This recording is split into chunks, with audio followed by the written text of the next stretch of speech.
I didn't know he was a headbanger, with Led Zeppelin being one of his favourite bands. It must have been a great connoisseur of music, because many of us don't know the words to a lot of those songs. But I can remember the night that we came around for a meal with you and Graham about 3 months ago, Sam, and the music that was on and the appreciation he had for it was unbelievable. I'm here representing, and a proud representative, might add, of two of the St Leonard's community. As Michael said, our children go to the same school as Poppy and Jack, and that is how we got involved in this ordeal that Sam and Graham and Poppy and Jack found themselves confronting. I represent St Leonard's and everything it stands for, because what we love about that school is it's an institution for education, of course, but it's an institution for humanity. It's a fantastic school. It knows when to be serious and when to have fun, and out of that has come a real sense of community, particularly with this plight. It's actually brought the whole school community together, funnily enough. I know that it's been enormously heartening to Sam and Graham and Poppy and Jack that they've had that support of the school, but it's because of the school itself and what it stood for that so many of us wanted to get involved to help. Yes, I had a little bit of a profile, so that made it a little bit easier to try and generate some funds, but really it was the support of the whole St Leonard's community that was so worthwhile for the family. This is a difficult time for Sam, Poppy and Jack and the extended family, but strangely enough, today's not just about Graham for me, and I know that others will speak about Graham. For me it's about Sam in particular, but also Poppy and Jack. He's obviously a son and a brother in this life, but he's also a father and a husband. There's lots of things in this life that we don't understand. I'm not too good at understanding politics. Don't know too much about science or space. After last weekend, I think that I don't know too much about footy either. But I can remember reading a book. Funnily enough, when I was only 16 or 17 years of age, it was a book called The Chosen. And another thing I didn't understand too much was religion. I'll just read what it says on the back.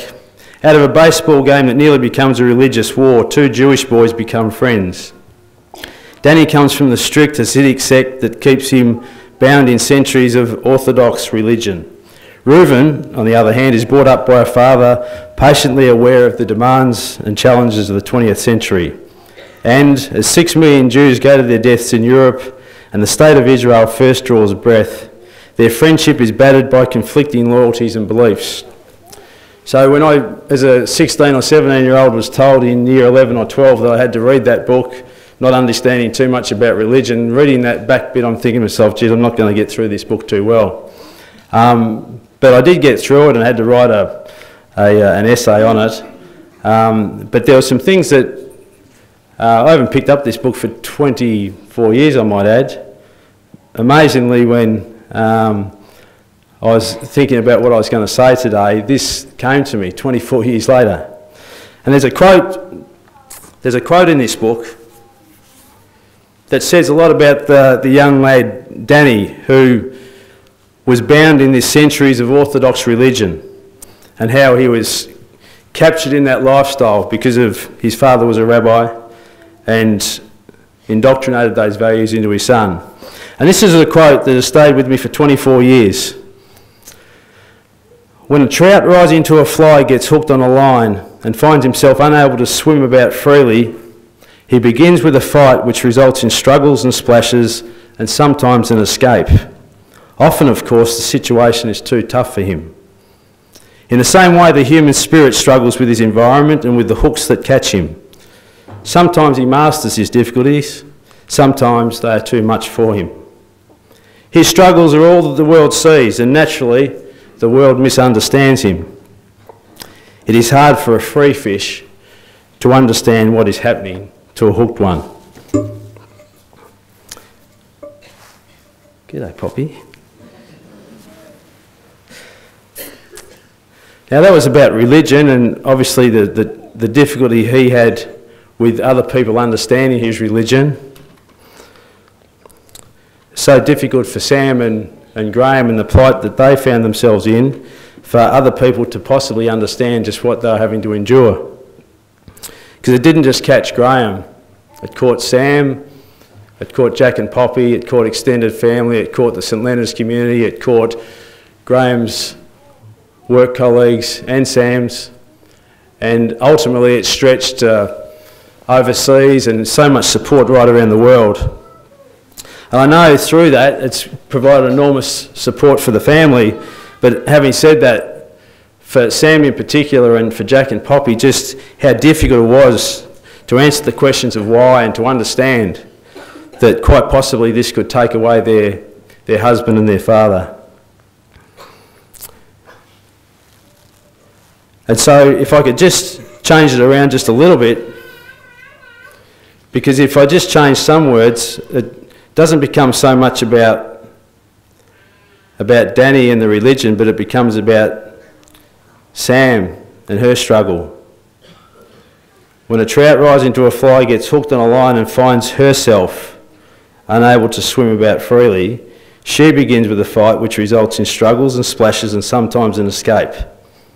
Often, of course, the situation is too tough for her. In the same way, the human being struggles with her environment and with the hooks that catch her. Sometimes she masters her difficulties, sometimes they are too much for her. Her struggles are all that the world sees, and it naturally misunderstands them. It's hard for a free fish to understand what is happening to a hooked one. Live your life, Sam. It's been tough. There's been so much love and support and opportunity in your life. But move forward with optimism, because I see for you, you've been finally released from the hook.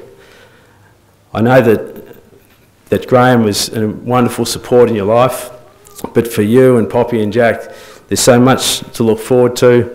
I know that everything all the time that you spent with Graham, and all the messages and of love and support, and all the lovely things that he did for these two kids in indoctrinating with the type of values won't be lost as you go forward on your journey. But there's so much opportunity going ahead, as tough as it is right now. I just see so much opportunity for you and the two kids, as long as you're brave and fight hard, and look forward to getting the support from the community that's been provided thus far. Thank you.